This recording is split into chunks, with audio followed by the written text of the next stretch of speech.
Well Bluetooth car வச்சிருக்காங்க friends. அது போய் இப்போ ரிவ்யூக்கு எடுத்துட்டு வர பாருங்க ஃப்ரெண்ட்ஸ். பார்த்தீங்கன்னா தெரியும், போய் எடுத்துட்டு வரேங்க ஃப்ரெண்ட்ஸ். இதாங்க ஃப்ரெண்ட்ஸ் ப்ளூடூத் காரு.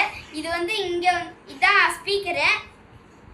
இது வந்து இதில் வந்து ஆன் பண்ணுறது, இது லைட் மாற்றிக்கிறது. முதல்ல ஆன் பண்ணுறாங்க பாருங்க ஃப்ரெண்ட்ஸ்.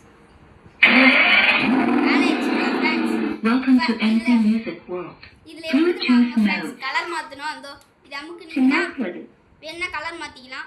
பார்த்தீங்கன்னா தெரியுங்க பாருங்கள், கலர் இதில் மாற்றிக்கலாம். அந்த இதில் கலர் மாற்றிக்கலாம். இது எஃப்எம்ஏ ப்ளூடூத் கனெக்ட் பண்ணுறது. இது வந்து சவுண்டு குறைக்கிறது, இது சவுண்டு அதிகமாக்குறது. இதில் சார்ஜர் வேணால் போட்டுக்கலாம். அவ்வளோதாங்க ஃப்ரெண்ட்ஸ் இந்த வீடியோ. மறக்காமல் லிங்கம் வீடியோவும் பாருங்கள், ராம்ஜி அஃபெக்ட்ஸ் வீடியோவும் பார்த்துக்குங்க ஃப்ரெண்ட்ஸ். சாரி ஃப்ரெண்ட்ஸ், வீடியோ போட முடியல. அடுத்த வாட்டி சந்திக்கலாம். பாய் பாய்.